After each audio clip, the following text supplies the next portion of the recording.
गुरु जी तुम्ही हो, मेरे आंखों की रोशनी भी तुम्ही हो, मेरे श्वासों की आवाज तुम्ही हो, मेरे श्वासों की आवाज तुम्ही हो, तुम्ही जिंदगी का मेरा आसरा हो, तुम्ही मेरे मालिक, तुम्ही मेरे स्वामी, तुम्ही इष्ट देव और परमात्मा हो, तुम्ही इष्ट देव और परमात्मा।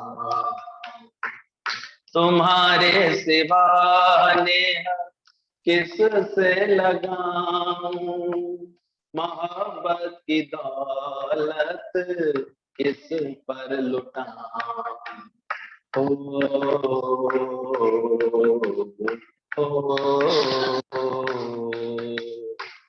तुम्हारे सिवा नेह किस से लगाऊं, मोहब्बत की दौलत किस पर लुटाऊं।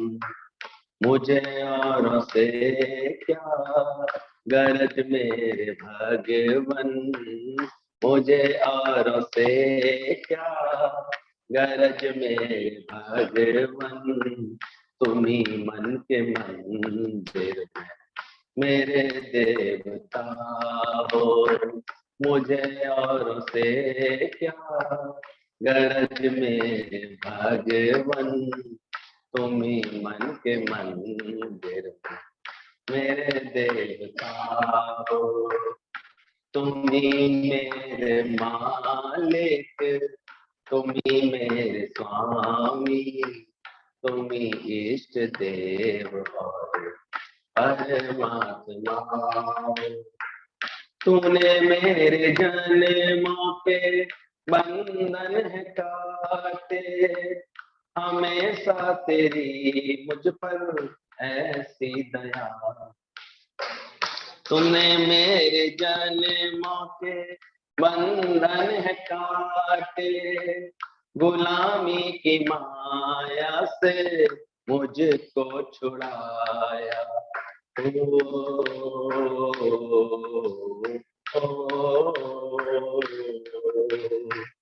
तूने मेरे जन्मों का बंधन कटाया, गुलामी की छाया से तुम मुझको छुड़ाया।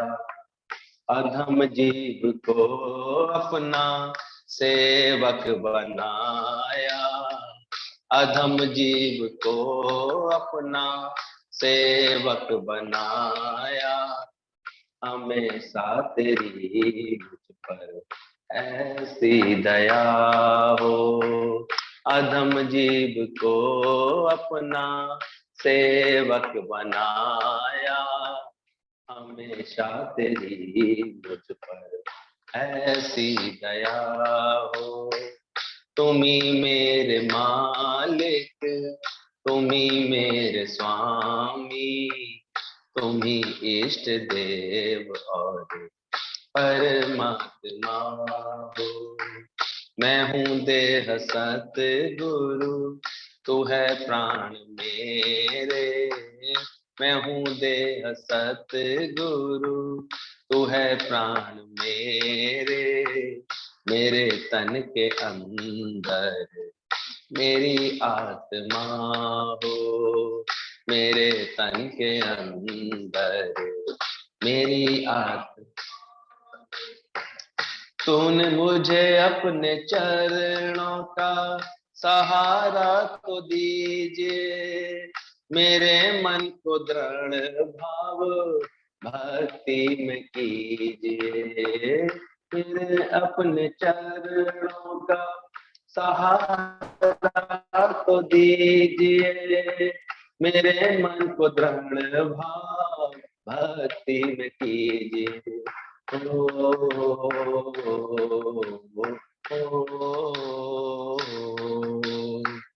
मुझे अपने चरणों का सहारा दीजिए, मेरे मन में भर भाव भक्ति में कीजिए, मनोरथ ये दास अब तेरी दया का, मनोरथ है दास अब तेरी दया का, मगर दिल मेरा अब तुझी पर फिदा हो, तुम्ही मेरे मालिक, तुम्ही मेरे स्वामी, तुम्ही इष्ट देव और विपत्ति और संपत्ति दैव योग से ही समय पर आती है। ऐसा निश्चय वाला पुरुष सदा संतुष्ट स्वस्थ इंद्रिय हुआ, ना कोई कामना करता है ना कोई शोक करता है। सुंदर समझ है कैसे जो व्यक्ति विपत्ति और संपत्ति दैव योग से ही समय पर आई है ऐसा जानता है। सब योग निश्चित है, दुख सुख जन्म और मृत्यु दैव योग से ही होता है। अभी तो रोज सभी को खबरें सुनाई दे रही हैं, किसी की मृत्यु की खबर सुनाई दे रही है, किसी की क्रिटिकल पोजीशन की खबर सुनाई दे रही है, कभी कोई खबर सुनाई दे रही है। तो जो उसके पास ठीक से ज्ञान और विवेक विचार होगा वो जानेगा कि जन्म मरण और दुख सुख जन्म मृत्यु ये दैव योग से ही होता है। ऐसे निश्चय वाला व्यक्ति साध्य कर्मों को देखता हुआ और प्रयास रहित कर्म को करता हुआ भी उसमें लिप्त नहीं होता। यह अष्टावक्र गीता एक हमें सुंदर जीवन जीने की कला सिखाती है, शैली सिखा रही है एक तरह से कि कैसे ज्ञानवान को इस जगत में रहना चाहिए, जिसको ज्ञान का निश्चय हो गया उसे कैसे इस जगत में रहना चाहिए, अन्यथा तो बोलत वही रवान। दादा के पास, दादा लखनऊ में थे, सत्संगी आई, फिलोसफर थी, अच्छी विद्वान थी, वो फिलोसफी पढ़ाती थी, अच्छे से डिस्कस कर रही थी, जगत मिथ्या है ब्रह्म सत्य है बोल रही थी, व्याख्या कर रही थी जो उसने पढ़ा था। दादा हमने भी अपने स्कूल में ये पढ़ा है, हम भी ये पढ़ाते हैं। लेकिन फिर थोड़ी देर बाद दादा से बोली कि दादा ये जगत बना क्यों? दादा को हंसी आ गई, बोले तुम इतनी देर से बोल रही हो जगत मिथ्या है, खुद ही बोल रही हो, फिर ये प्रश्न क्यों पूछ रही हो कि जगत बना क्यों? इसका मतलब तुमने इस बात को समझा नहीं, अभी जाना नहीं इस बात को ठीक से, केवल बोला, यू से बट सी नॉट। सच बात है, गुरु केवल यहीं तक नहीं रखना चाहता हमसे कि हम ज्ञान की बातें केवल सुन लें या बोल दें। सुनने से काम नहीं बनता, बोलने से भी काम नहीं बनता, पर ये भ्रम ही भ्रम है। बोले जब जगत तुमने बोला मिथ्या है तो फिर जानेगा कि नहीं जानेगा? मिथ्या है तो ये परिवर्तनशील है, बदलता रहेगा, रोज खबरें आती रहेंगी, उत्पत्ति की आएगी, विनाश की आएगी। इन दोनों जरा क्लियरेंस सेल चल रही है, हर बिजनेस जब चलता है देखो साल में एक बार वो क्या लगाते हैं, सेल लगा देते हैं, होलसेल में चीजें बिकने लगती हैं, क्लियर हो जाती है, स्टॉक क्लियर हो जाता है। तो ये भी परमात्मा का दैव योग से जो है उनका एक प्रयोजन चल रहा है, क्लियर कर रहे हैं। जो थोड़े भी बीमार हैं, थोड़े भी लापरवाह हैं, थोड़े भी नेगेटिविटी के साथ जीते हैं, उलझन के साथ जीते हैं, चिंताओं के साथ जीते हैं, उनको बड़ी जल्दी इस समय मुक्ति मिल रही है। हकीकत में तो भगवान मौत के रूप में एक मुक्ति बांटता है। ये तो अज्ञान के कारण हमको लगता है जगत में बड़ा सुख है, बड़ा सुख लेंगे, अब इसमें हम सुख ले लेंगे, यहाँ हम सुख ले लेंगे। सुख तो कहीं है नहीं, सुख मांगत दुख आगे आवत। इस पर क्षण क्षण मनुष्य की हालत यही लगी पड़ी है, फिर सुख मांग रहा है, फिर नया दुख उसके हाथ में आ रहा है, और इसी प्रपंच में वो दौड़ता रहता है, दौड़ रहा दिन रात सदा, जग के सब कार्य विहारन। गुरु का काम है जगाना हमको इस बात, इस सच में जगाना कि देखो तुम क्यों व्यर्थ दौड़ रहे हो, कहाँ तक ये रहने वाला, कितना रहने वाला। अभी सरकार ने ऐसे बांध करके बैठा दिया है, पहले भी 3-3 महीने का लोगों को अनुभव है, आराम से रहे हैं, खाया है, पिया है, सब चला है अच्छे से। जान है तो जहान है, सब इस बात को महसूस कर रहे हैं। अब ज्यादा नहीं कहना पड़ रहा, पहले तो कहना पड़ता था भाई मास्क लगा लो, मास्क लगा लो। अभी लोग खुद ही जागरूक हो गए देख करके सारा वातावरण। एक एक नहीं, 3-3 मास्क लगा रहे हैं, 2-2 मास्क लगा रहे हैं। कल तो 3 मास्क की थ्योरी आ गई है, 3 लेयर वाला मास्क होना चाहिए कम से कम, अच्छी क्वालिटी का। मतलब ये वायरस इतना जो है वातावरण में आ गया है, थोड़ी सी भी जिसके अंदर में हम देखते हैं कमजोरी है, घबराहट है। कल भी हमारे रिश्ते में जो है इतना अचानक ही कुछ भी नहीं, सांस फूली और चले गए, बस इलाज कराने ले गए उनको, चले गए वो। ऐसा ऐसा हम देखते हैं, वातावरण ऐसा बन गया है। जो बहुत अधिक घर में घुसे हुए हैं, वो बहुत अधिक कुंठित हो गया अंदर से मन, अकेलेपन से, इसकी वजह से बार बार इसी का चिंतन। जिनके पास सारे समय इसी तरह की खबरें, यानी इसी तरह की बातों का चिंतन है, आज कितना शुक्राना करें। कम से कम दादा भगवान रोज सुबह बुला करके ये मन को ये अभ्यास पक्का तो करा रहे हैं, भैया ये दैव योग से निश्चित है, ये खेल बना पड़ा है। वही लोग जा रहे हैं जिनकी आ चुकी है, इसकी तरफ से हुक्म आ चुका है, भगवान ने चिन्हित कर लिया है कि हाँ भाई अब इनको विश्राम कराना है, इनका दैहिक कार्य सारा पूरा हुआ, उनको समेट रहा है। व्यर्थ में भयभीत होने की जरूरत क्या है, इसमें इतना उलझने की जरूरत क्या है। ये काल और माया ने ऐसा चक्कर चलाया हुआ है। तो ज्ञान के बाद अपने विचारों को अच्छा रखो, स्वस्थ रखो। कैसे हम लोगों के अंदर से मौत का भय गुरु ऐसे निकाल देता है। शरीर तो देखो सबके माया में होने के कारण विनाशी है। रोज रोज किसकी तरफ बढ़ रहे हो तुम? मृत्यु की तरफ ही बढ़ रहे हो। रोज अपनी उम्र का एक दिन खा नहीं जाते हो बैठ करके, किधर बढ़ रहे हो सोचो। तो एक समझ देना चाहते हैं गुरु जी कि सुख और दुख जो जीवन में हम महसूस करते हैं मन के कारण, जन्म और मृत्यु, ये दैव योग से ही होता है। ऐसा निश्चय वाला व्यक्ति, इसको ऐसा अंदर से ज्ञान से निश्चय हो गया ये बात, ये सब जन्म मरण मरण विधिहात, सुख के जो है दिन, दुख के दिन, ये सब भी जो है दैव योग से आते हैं। इसमें कोई टाल नहीं सकता।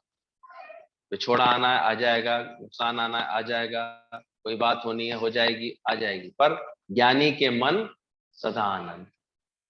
तुम अपने मन को ऐसा ज्ञानवान बना लो, परिस्थितियां तो आएंगी, तो तुम्हारा मन हर वक्त हर हाल में कैसा रहे, शांत रहे, आनंदित रहे। इस बात को पहचान ले, समझ ले इस बात को। ये तो परमात्मा का एक जो है बड़ी कृपा होती है।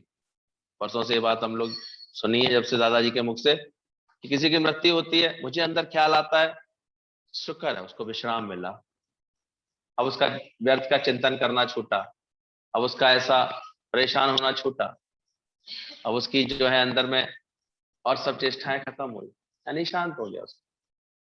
देखो ज्ञानी की सोच कैसे होने लगती है। वो मृत्यु को एक परमात्मा की गोद में विश्राम जानता है। ज्ञानी के सिवा कौन ऐसे समझ सकता है, कौन ऐसे बोल सकता है? क्योंकि उसने पहले ही क्या जाना है, ये सब किसके किसके हिसाब से हो रहा है, दैव योग से हो रहा है। ये सब मेरे प्रभु की लीला चल रही है, ये सब परमात्मा का ही खेल बना पड़ा है। अज्ञानी पहले इसको बड़ा सत्य करके देखेगा, फिर विचलित होगा।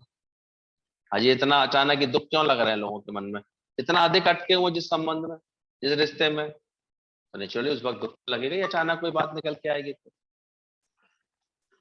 सारे समय उनसे फोन से बात करते हैं, सारे समय उनके हालचाल पूछ रहे हैं, सारे समय, फिर अचानक ही पता लगेगा उनके संग कुछ हो गया, तो मन तो हिलेगा, परेशान होगा।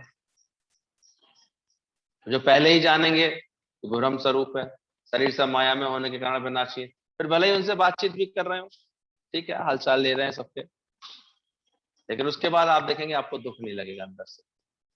जिनके भी हृदय में ज्ञान आ जाएगा ना, आप देखो वो कैसे दुख से, कैसी भी हालत आ जाए, बात आ जाए, उसको सुनने में आ जाए, परिस्थिति आ जाए, तो बड़ा स्थिरता से शांत रह ले, वो जानेगा ऐसा भी होता है। तो ये सब जन्म मरण सब दैवयोग से आते हैं। ऐसा निश्चय वाला व्यक्ति साध्य कर्मों को देखता हुआ, दुख सुख मृत्यु से आते हैं, वह केवल भोगता है। अतः ज्ञानी इन्हें दैवयोग से होने होता है ऐसा निश्चय करके जानता है, और करने योग्य कर्म उन्हें भी देखता हुआ जानता है ये करने योग्य जो भी कर्म आए हैं। अब जैसे नेचुरली जिस परिवार में ऐसा कुछ होगा तो उस घर वालों को उसकी अंत्येष्टि करानी ही करानी है। ये एक सहज धर्म बनता है शरीर को। शरीर की अंत्येष्टि नहीं करा पाएंगे तो भी अंदर से उसमें थोड़ी समय में विकृति आ जाएगी। ये आवश्यक है कराना। अब चाहे उसमें तुम पहले 50-60 लोगों को इकट्ठे कर लेते, तब नहीं भी इकट्ठे होंगे, 2-4 भी इकट्ठे हो जाए तो बड़ी बात है। रिश्तेदार सब एक दूसरे के पास आने में कतराएंगे इस समय। सबको अपना जीवन प्यारा लगता है। कुछ फोन से तसल्ली दे देंगे, कुछ आ भी जाएंगे, कुछ जो थोड़े से बहादुर होंगे वो ऐसे पहुंच जाएंगे, जो बहुत और नजदीक के होंगे वो पहुंच जाएंगे। तो दैवयोग जो भी कर्म जो भी आएंगे साध्य कर्मों को देखेगा भी ज्ञानी, और अगर आवश्यकता उसको करने की तो करेगा भी। उसको ध्यान रखना, ऐसा नहीं कि छोड़ के भाग जाता है वो कर्म। अगर उसी के सामने कर्म आ गया बिल्कुल उसी के लिए भगवान का हुक्म आ गया है, तो उसको बड़े प्रेम से जतन से कर भी देगा वो उसको, लेकिन विचलित नहीं होगा। देखता हुआ प्रयास रहित कर्मों को करता है। एक और सुंदरता होती है ज्ञानी के कर्मों में, उसके कर्म ऐसे प्रतीत होंगे जैसे प्रयास रहित। अज्ञानी ये करना पड़ रहा है, अब ये जाना है, अब मुझे ये करना है, अब ऐसा ऐसे बार बार उसको ये एहसास हो रहा कि मुझे कुछ करना पड़ रहा है। और वहीं ज्ञानी को क्या लगेगा, करन करावन आपे आप, मानुष के कछ नहीं हाथ। इधर बैठ जाओ, इधर खाली पड़ी हुई, इधर बैठ जाओ, कोई दिक्कत नहीं। तो ज्ञानी के पास एक समझ होती है, अकल होती है, तो बड़े आराम से जानता है आ गया है सामने कर्म, हो गया। इसलिए उसके पास कोई वर्णन नहीं है कर्मों का, कोई व्याख्या नहीं है, करके कोई जतलाना बतलाना नहीं है उसको, क्योंकि साध्य कर्म आया उसके सामने और उसने उस कर्म को बोला दैवयोग से होना मानने के कारण वो कर्तापने से मुक्त है। कर्म जो भी हो रहा है किस वजह से हो रहा है, दैवयोग से। और उसने किससे मुक्ति पा ली, अपने अंदर के कर्ता भाव से मुक्ति पा ली। उसे लगता ही नहीं है कुछ करना है। वो तो कहता है भूख लगती है, जाता हूँ खाना पकाता हूँ, खाता हूँ, पता मुझे मैंने क्या किया। तो भूख का शुक्राना है। कोई दुख का कारण आता है, देखता हूं उसको और कैसे भी उसको सुख में बदलता हूं, अपने मन को बदल लेता हूं। कोई अच्छी बात सोच लेता हूं, सुखी हो जाता हूं। तो सुख दुख जन्म मरण, अभी जो भी बातें आती हैं ज्ञानी के सामने, उससे होंगी सारी सेवाएं, सारी होंगी। गृहस्थ में ही रहना है, कोई भागना तो है नहीं। सारी सेवा वो करता हुआ दिखाई देगा दिन भर में, लेकिन उसके प्रयास कैसे होंगे, कर्ता भाव से नहीं। इसलिए कभी भी वो अपने कर्म में नहीं उलझेगा, ना ही किसी को करते हुए देख करके उलझेगा। इसलिए उसका हर एक से बड़ा प्यारा संबंध रहता है, मीठा संबंध रहता है, उसको मजा आ रहा होता है। और कर्ता भाव वाला तो खुद भी जरा टाइट हो जाता है, और फिर अगर नहीं उसके सही संस्कृति उसके अंदर में विकृति है तो टोक टोक के बोल बोल के दूसरों के भी कर्म ऐसे बिगड़वा देता है।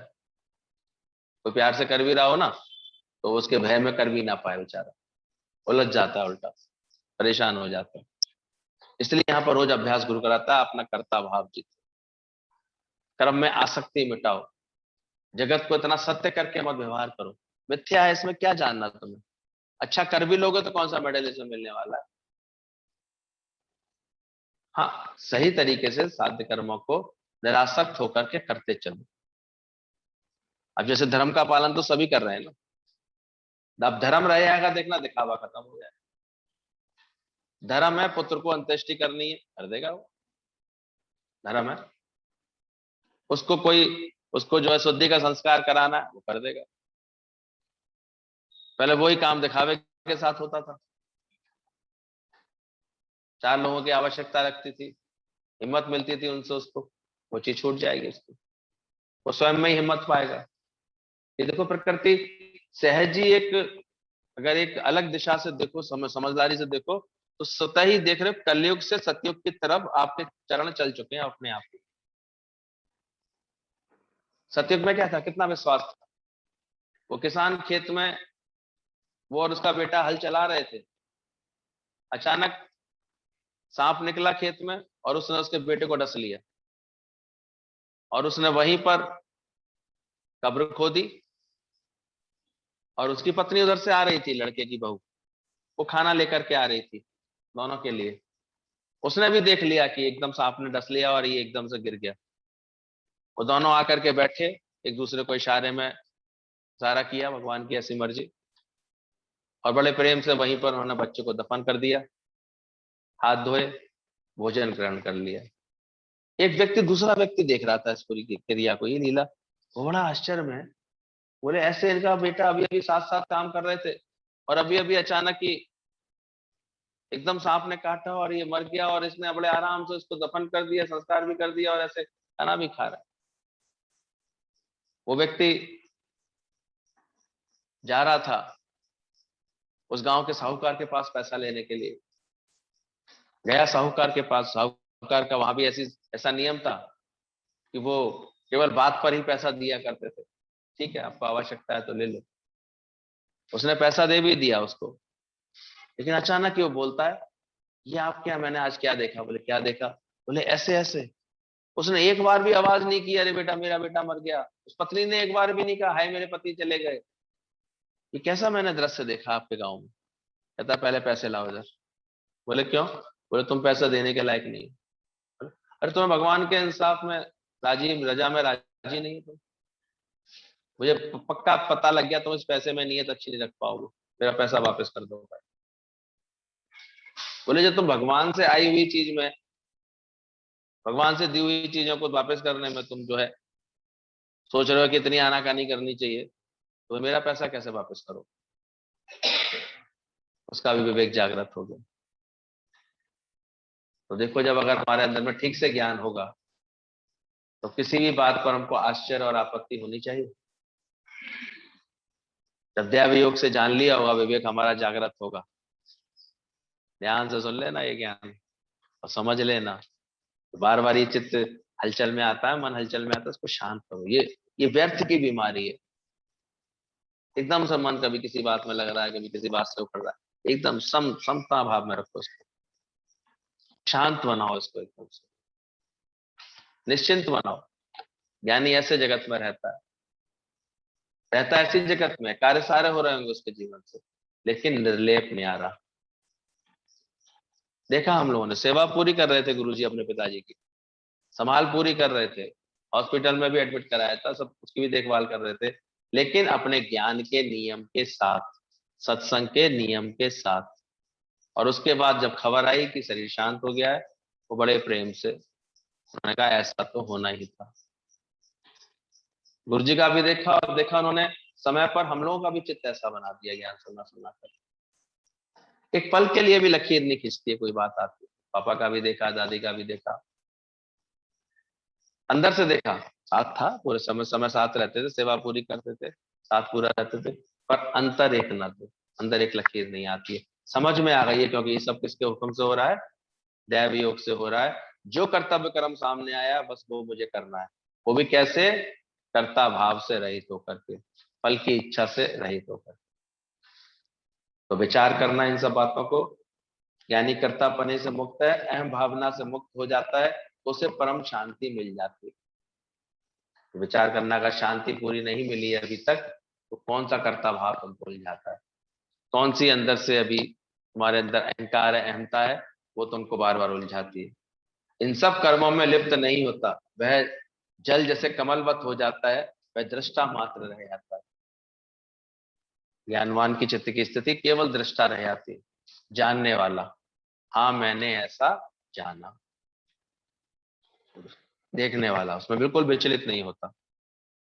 आकर के बोला, अरे तुम्हारा घोड़ा था वो भाग गया। कितने प्यार से बोला, ऐसा तो होता ही है। खुला रह गया होगा, चला गया होगा, उसमें कौन सी बड़ी बात? आप सोचो, इतने दिनों से घोड़े की पालना कर रहा था, घोड़े की रखरखाव कर रहा था, घोड़े की देखभाल कर रहा था, लेकिन जैसे ही उसको खबर मिली कि वो घोड़ा अस्तबतल से भाग गया है, छूट के भाग गया है, ज्ञानवान के मन को क्या लगा एकदम से? ऐसा भी होता है, खुला रह गया होगा, इसमें क्या बात है, चला गया होगा।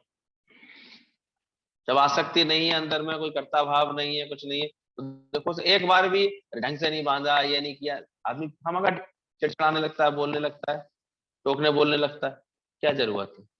अपने ज्ञान की स्थिति बनाओ। आवत तो हर्ष ना होए तो जावत तो शोक ना होए। ये मूल मंत्र है ब्रह्म ज्ञान। इसलिए ज्ञान के अभ्यास में निपुण रहना, हम उन और कर्मों में तो बड़े निपुण होना चाहते हैं, दुनियावी कर्मों में, व्यापार के कर्मों में, संसार के कर्मों में बड़े निपुण बनना चाहते हैं, कोई फायदा नहीं मिलेगा। तुम ज्ञान में निपुण होना सीखो पहले। अचानक ही परिवर्तन आएगा, शांत रहो। फिर अचानक किसी ने आकर के बोला, अरे वो तुम्हारा घोड़ा गया था, वो 4 घोड़ों को लेकर के आ गया। अब वो प्यार इतना मिलता था उसके यहाँ पर, तो एक गया तो कितने लौटा लाए? बोले आप 4 गएंगे। अचानक ही घोड़ा बैठा, उसका बेटा अपने घोड़े पर दौड़ रहा था, वो गिर गया, उसकी टांग टूट गई। फिर आ गए लोग दुनिया वाले, अरे बड़ा बुरा हुआ, सुना तुम्हारे संग तुम्हारे बेटे की टांग टूट गई। पुलिस में बुराई की क्या बात है? घुड़सवारी कर रहा था, घुड़सवारी गिरा करते हैं मैदान में, वो गिरा, उसकी टांग टूटी, प्लास्टर चढ़ा है, उसमें क्या बात? तो दुख की क्या बात बता रहे हैं आप? हैरान होते हैं लोग ज्ञानवान को देख करके, दुख भी नहीं है। 4 घोड़े आ गए तो सुख भी नहीं है। अब एक की सेवा करता था, 4 की सेवा करो। अचानक ही राजा ने मुनादी पिटवाई कि जितने जवान लोग हैं सबको सेना में भर्ती होना पड़ेगा, दूसरे राज्य से युद्ध, उसने चढ़ाई कर दी है इसलिए सबको भेज दो। अब सब इसके पास फिर आ गए, भाग्यशाली हो, तुम्हारा बेटा तो तुम्हारे सामने ही रहेगा, इसकी तो टांग टूटी है, जा ही नहीं सकता, हमारे बच्चों को जबरदस्ती ले आ रहे हैं। बड़ा अजीब है दुनिया, तो किसी बात में सुखी रह ही नहीं सकते। तुम पूछो अपने मन से, तुमने अभ्यास कर लिया? हर बात में शांत रहोगे, सुखी रहोगे, अंदर से प्रसन्न चित्त रहोगे, हालत आए चाहे जैसी, मिटना पाए। ये अभ्यास करो, ये केवल सुनने की चीजें नहीं है, सुनने से केवल काम नहीं बनेगा। अब तो ये बहुत अधिक, अभी तो दूसरी लहर शुरुआत हुई है, इस पर सही से बता रहा हूं मैं, तीसरी लहर कैसी आने वाली है सोच भी नहीं सकते। किस किस का भगवान ने लिस्ट में नाम लिख दिया है, सब कट जाते हैं, पता नहीं चलेगा इधर उधर, जिसका भी ऐसे आ गया। इसलिए जितना जी लियो उसमें बहुत संतुष्ट रहना, खुश रहना, बल्कि आज ही निश्चिंता के साथ उस वजीर की तरह जीने की कोशिश करना।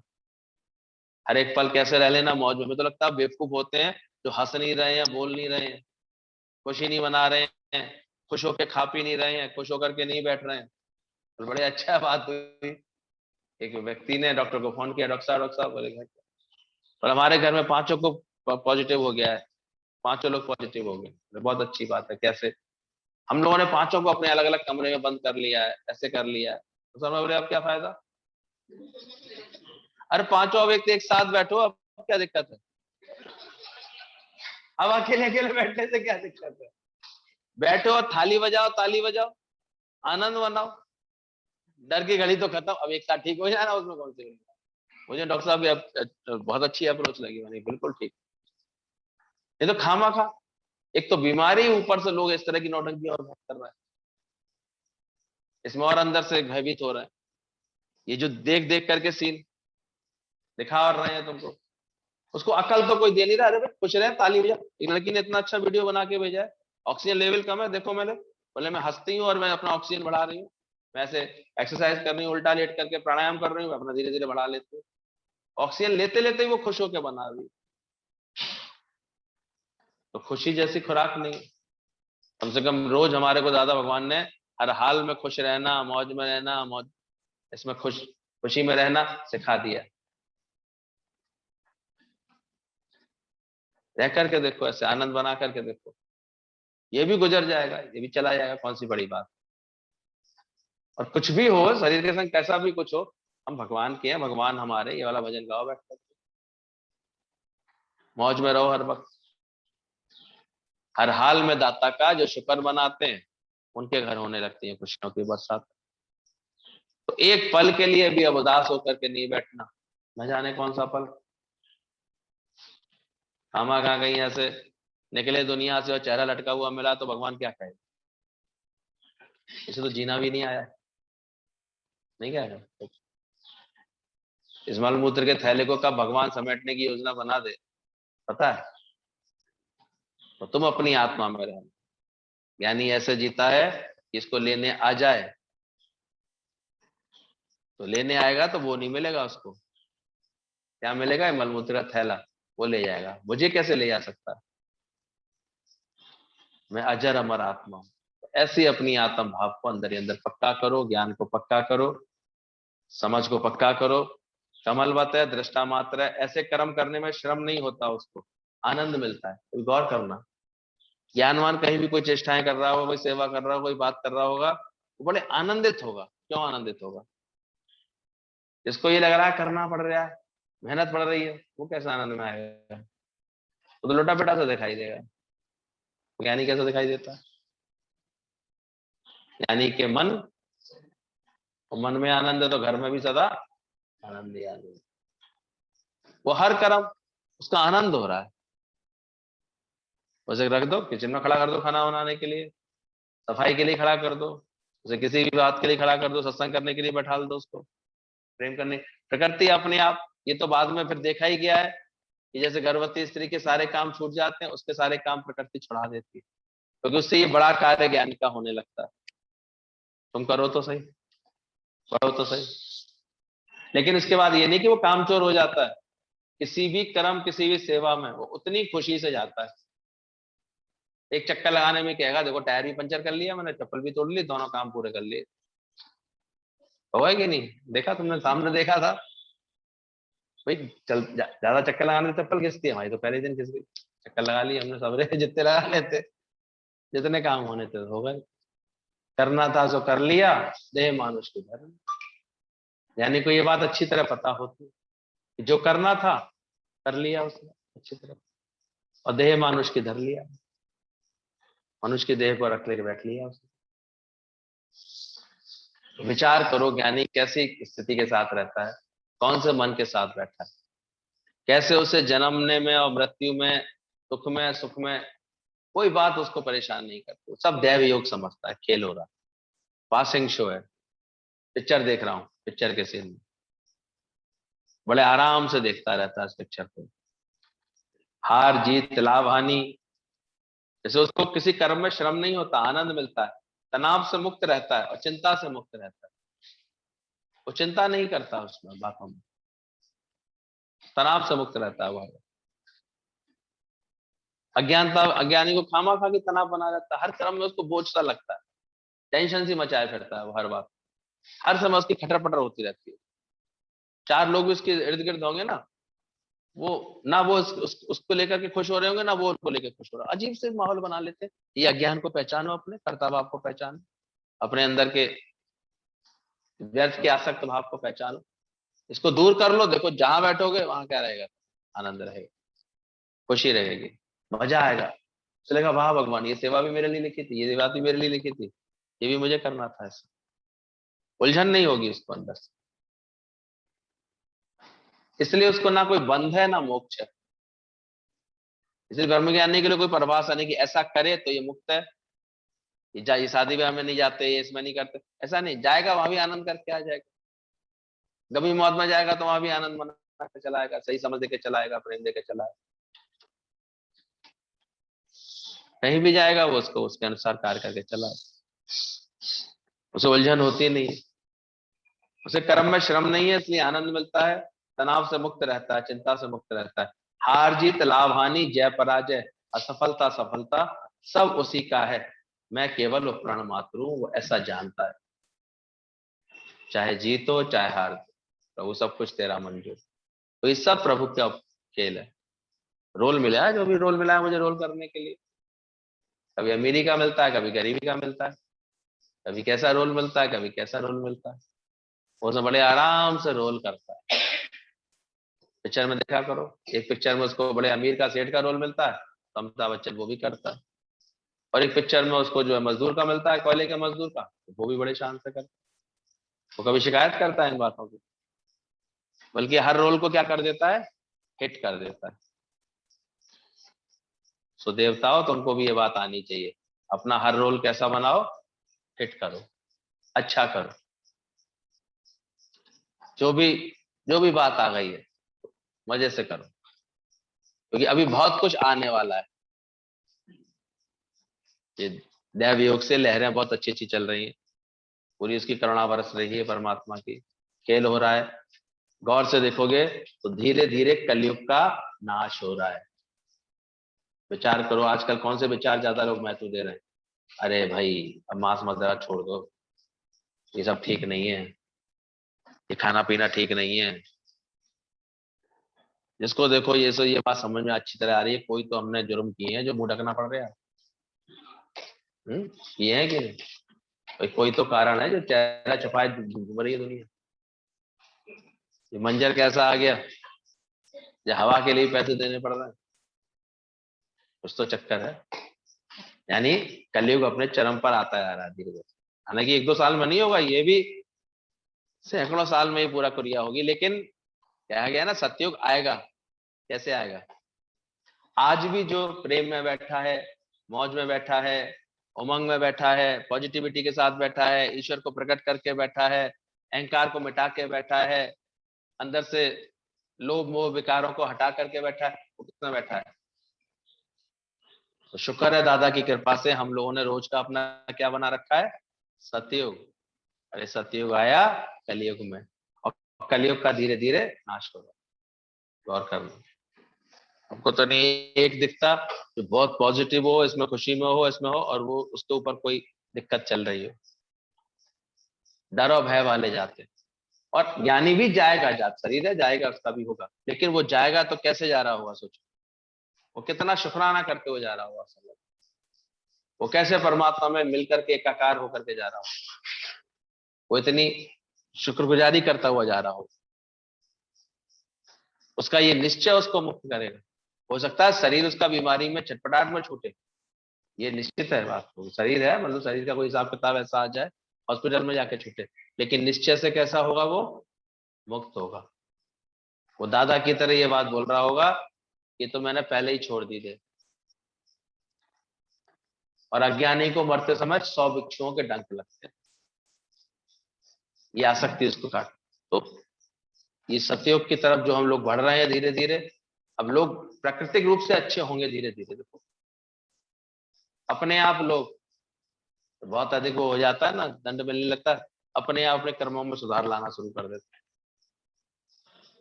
अपनी भावनाओं को बदलना शुरू कर देते हैं। नहीं तो सोचो और क्या स्थिति बन गई है। 4 रिश्तेदार भी नहीं पहुंच पा रहे हैं किसी के यहाँ पर, नहीं जा पा रहे हैं। ये कैसा खेल है, खुद ही देखो। आजकल वैसे भी कोई कितना बैठना चाहता है किसी की याद में, किसी के दुख में कितना बैठता है। और जहां उसको सतयुग मिल गया, ज्ञान मिल गया, तो कितनी जल्दी वो दुख को भुला देता है, नहीं भूल जाता। दुख उतर जाता उसका ज्ञान से। वो देखते हैं लोग, व्यक्ति एक दिन उलझेगा, परेशान होगा, 2 दिन दुखी होगा, तीसरे चौथे दिन तो वो बिल्कुल नॉर्मल बिहेव करने लगता है। मित्तल साहब का उस दिन सुना मैंने, उनसे बात की सुलक्षणा आंटी से, अरे लगा रहे तो थोड़ा सा विचलित हो रही, नेचुरल था, प्रेम इतना था दोनों में। लेकिन तीसरे दिन उन्होंने अपनी रिपोर्ट हमको दी, भैया संभाल रहे हैं हम अपने आप को, कोई दिक्कत नहीं। अब ज्ञान के विचारी हमको संभाल रहे हैं, तो क्या आ गया है, सत्युग आ गया है कि नहीं आ गया है? कल कलेश मिट रहा है कि नहीं मिट रहा है?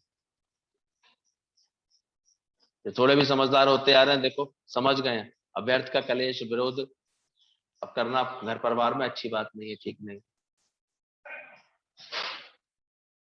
साथ साथ कलयुग भी पर चरम पर चल रहा है, ऐसे भी खबरें बहुत सुनाई देंगी तुम्हें।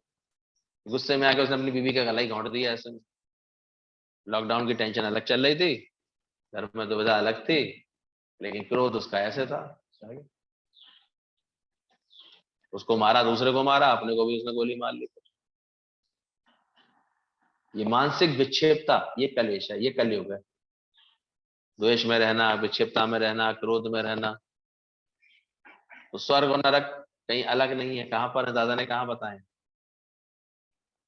जब आप प्रेम में हैं, आनंद में हैं, खुशी में हैं, भरपूरता में हैं, शुक्रानों में हैं, ईश्वर जुड़े हैं, तो कहाँ बैठे हैं? तो कैसा वातावरण उस समय? तुम देखो, तुम घर में स्वर्ग का वातावरण बना रही हो कि नरक का? तो नहीं बना देते गलती से। क्रोध में हो, बेकार व्यर्थ की होड़बाजी में, व्यर्थ की डायलॉग बाजी में, व्यर्थ के सब में, नरक तो नहीं बना रही क्या? तो गुरु मिलता है, हमारे जीवन को, हमारे घर को धीरे धीरे स्वर्ग बना देता है। आत्मा का ऐसा संगीत बजाना सिखा देता है, प्रेम का संगीत बजाना सिखा देता है। तो इन सब चीजों में हार जीत, लाभ हानि, जय पराजय, सफलता सफलता सब परमात्मा की है, मैं उपकरण मात्र हूँ, ऐसा मानने वाला ज्ञानी निर्भर हो जाता है, चिंता मुक्त हो जाता है, तनाव मुक्त होकर के जीता है। इसके विपरीत अज्ञानी स्वयं को कर्ता मानकर फल इच्छा से काम करता हुआ सदा दुखी, अशांत, चिंतित और तनावग्रस्त जीता है। यह एक मनोवैज्ञानिक सत्य है और एक इसमें आध्यात्मिक सत्य भी है। ऐसा कर्म करने वाला ज्ञानी कर्म फल का भोक्ता नहीं होता।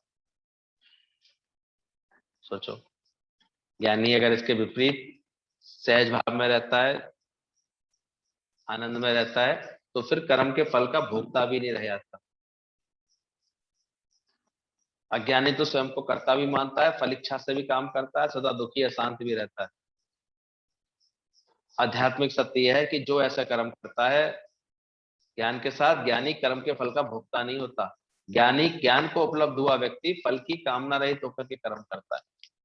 इतना बड़ा अंतर हो जाता है। अब आपके सामने कोई भी सेवा कार्य आता है, कोई भी कर्म आता है, आपको उसमें कोई फल की इच्छा होती है? पहले तो एक 2 टके का मायके जाने में भी फल की इच्छा होती थी, साड़ी मिलेगी कि नहीं, कुछ मिलेगा कि नहीं, मिठाई का डब्बा देगा कि नहीं भाई। और अब कहीं आते जाते हो इतने प्रेमियों से मिलते जुलते, कोई फल की इच्छा है? कोई इच्छा रहती है कहीं? यहाँ आते हो कोई इच्छा है? जब इच्छा रहित हो गए हो तभी कैसे हो गए हो?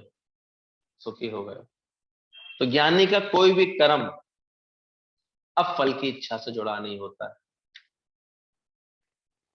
अब कितनी भी तुम किसी की मदद कर देना, वो कर देना, अगर ज्ञान आ गया होगा ना अंदर में, तो मैं बदले में कोई पलट के कोई इच्छा नहीं होगी किसी से, कोई कामना नहीं। बस ऐसे लगेगा सामने आया था, हो गया, प्रेम ने करा दिया, मेरा स्वभाव मुझे कराए बिना रहेगा ही नहीं, तेरा स्वभाव तुझसे कर्म करा ही लेगा, ऐसे लगता है।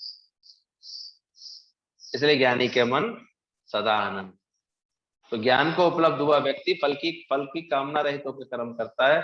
उसके कर्म यावन मानव मात्र के कल्याण के लिए होते हैं। ऑटोमेटिक उसकी भावना इतनी अच्छी होती है, क्योंकि उसका हर समय चेष्टा क्या होती है, सबको क्या करूं मैं, सुखी करूं। दुखी देखे किसी को वो, तो दिल उसका तड़पता है, ज्ञानी के अंदर भी समझ होती है। वो सबको प्रेम करके देखता है। जब बात चली थी ना, गुरु से हमको क्रिया शक्ति मिलती है, भाव शक्ति मिलती है, और फिर एक विचार शक्ति मिलती है। 3 तरह की शक्तियां मिलती है। ये सत्संग हमको क्रिया शक्ति भी सिखा देता है। अभी पहले से अधिक आपका जीवन सेवा के लिए तैयार हो जाता है। परमारथ के कारणे साधुन धरा शरीर। आपको पता भी नहीं चलता गुरु कैसे धीरे धीरे, और गुरु के प्रेम में एक ऐसी अपने आप ही यंत्रवत शक्ति आ जाती है, आप अधिक से अधिक कार्य करने लगते हैं, सेवा करने लगते हैं। हम देखते हैं तो अपने घर की भी सेवा करके आते हैं, फिर यहाँ भी कुछ ना कुछ सेवा करने का जतन करते हैं। कुछ ना कुछ ऐसे लगता है कि कुछ तो, अरे आए हैं गुरु के दर पर तो कुछ संभाल के जाए, चीज व्यवस्थित करके जाए, सफाई करके जाए, ऐसे करके जाए, कितनी सेवा। फिर यहाँ से जाते हैं, मुझे पता है फिर सर घर में सब सेवा करते हैं। कोई आलसी होकर नहीं बैठता अगर ज्ञान उसने समझा हुआ, और वो चल रहा है उसका घोड़ा, इसलिए वो ठीक भी है। जो निकम्मे टाइप के हमारे यहाँ के सत्संगी ना, तो फिर सारे समय पैर में दर्द है भैया, कमर में दर्द है, ऐसे करते रहते हैं। और जिनके घोड़े चल रहे हैं, इसलिए कोई चल रहे हो ना, किसी घोड़े रोकना मत, घर बैठा लोगे तो बीमार हो जाएगा, टेंशन हो जाएगी तुम्हें। जितना इसका घोड़ा चल रहा है, इसलिए भले वातावरण ऐसा है, लेकिन हम तो कहते हैं चल रहा है जिसका घोड़ा, चलाते रहना। कहीं आलस में परमात्मा ने बैठा दिया, ये निकम्मा हो जाएगा, बैठ जाएगा। चलती का नाम, गाड़ी का नाम क्या है, चलती है वही गाड़ी होती है। और गड़ गई अगर खड़ी हो गई तो क्या हो जाएगी, कवाड़ा हो जाएगी। इसलिए शरीर को हमेशा सेवा में रखना, चलाते रहना इसके अंदर, इस बात को समझना। इसको बुला रहा है श्रीवान, तेरे को बुला, अल्लाह को बुला रहा है श्रीवान। शशि कौन? हाँ, जाओ, उसमें क्या बात है, डर किस बात की?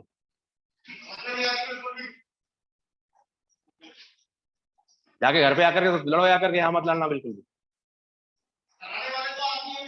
चुप रहो, बिल्कुल ही चुप रहो, जाओ यहाँ से। कोई कराने कारण से दैवयोग, भाग्य, ईश्वर, फल, इच्छा का त्याग आदि पर विशेष जोर देता है, जिससे वह शांति से जी सके, चिंताएं और परेशानियों, तनावों से मुक्त रह सके।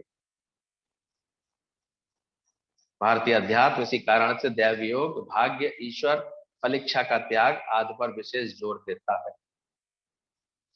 तो अध्यात्म होता है वो दैवयोग पर। अब ये सब क्या है, देखो सिर्फ खुद आज लॉकडाउन की वजह से घर में बैठा है, जो उसने आज कर रहा है, हम खा के उसने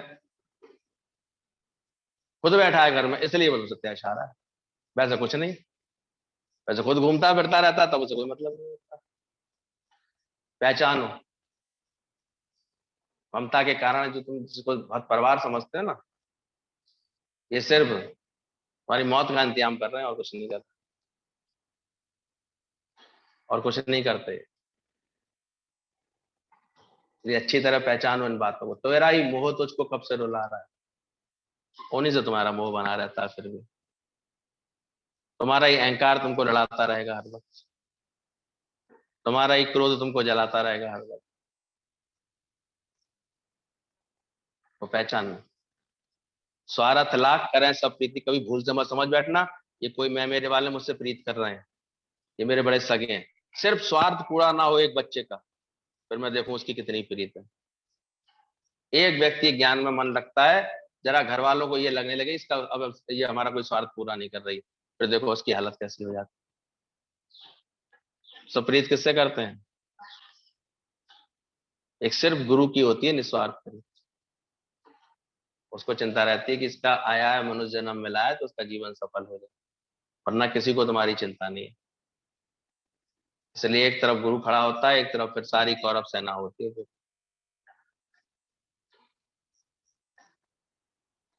कोई तुमको नहीं जो है साथ देगा, इस राह पर अकेले ही चलना पड़ेगा।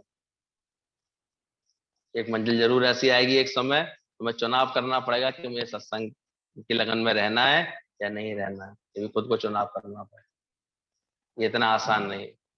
कथा भागवत मंदिर मंदिर जाना वो आसान काम, वो करते रहो, कोई दिक्कत नहीं, वहां दिक्कत। लेकिन सत्संग आओगे तो यहाँ पर जरूर एक दिन तुमको चुनाव करना पड़ेगा, किशोर मेरी मंजिल किशोर जाओ। इसलिए गीता भगवान जोश भरते थे, कहीं तुम उनके अंधकार को पाने, अंधकार के चक्कर में अपने ज्ञान को मत छोड़ देना, अपने सूरज को नहीं छोड़ देना। इसलिए जो डरते हैं कभी, वो कभी इस राह पर चल नहीं पाते। जो बहादुर होते हैं वही निकल पाते। इसलिए जिन्होंने ये बात समझ ली है, त्याग दें उनको जो दुर्वासना भरे मन में। जो हमारे अंदर जगत की वासना भरते हैं, बातें भरते हैं, उनको यानी धीरे धीरे अंदर से त्याग किया जाता है। इनके हृदय ना राम वैदई, तजिए ताय कोट वैरी सब, यद्यपि परम सर।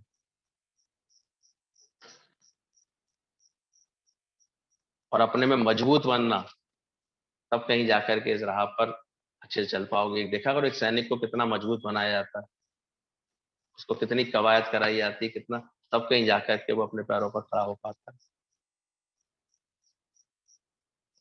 हालत परिस्थिति तो रोज सुन रहे हो, देख ही रहे हो, कब क्या आ रही है। यहाँ भी अभी कोई राज आज्ञा ऐसी आ जाएगी, यहाँ भी नहीं बैठ सकेंगे, हमें उसमें भी कोई आपत्ति नहीं होगी। लेकिन ज्ञान जरूर पक्का कर लेना, चाहे जहां बैठ। बहुत लोगों को हम देखते हैं, हम चार लोग मिलके यहाँ पे शांति से सुख से रहते हैं ना, वो भी बर्दाश्त थोड़ी होती है। बैठे बैठे वो ऐसे ऐसे षड्यंत्र रचते रहते हैं, जैसे भी इनका ये सब ताम झाम खत्म करवाए, संसद खत्म करवाए। पहले भी कितनी बार प्रयास कर चुके हैं, कितना विरोध में प्रचार कर चुके हैं, बातें कर चुके हैं, लेकिन इतना है सत्य का कुछ बिगड़ता नहीं। पहले ही दो चार बार ऐसी हम लोग तो झेल चुके हैं इन बातों को, पहले चपाटी में भी झेला था, बाद में भी झेला। कुछ प्रचार करते हैं, अखबार में निकलवा दिया, इसमें निकलवा दिया है, उसको हर घड़ी आनंद ही आनंद है। क्योंकि जो भी कुछ हो रहा है उसको कैसा मानता है वो, दैव योग से हो रहा है ऐसा जानता है। जो भी घटनाक्रम चल रही है अभी किसके योग से, कैसे हुई, हुक्म था, हुई थी।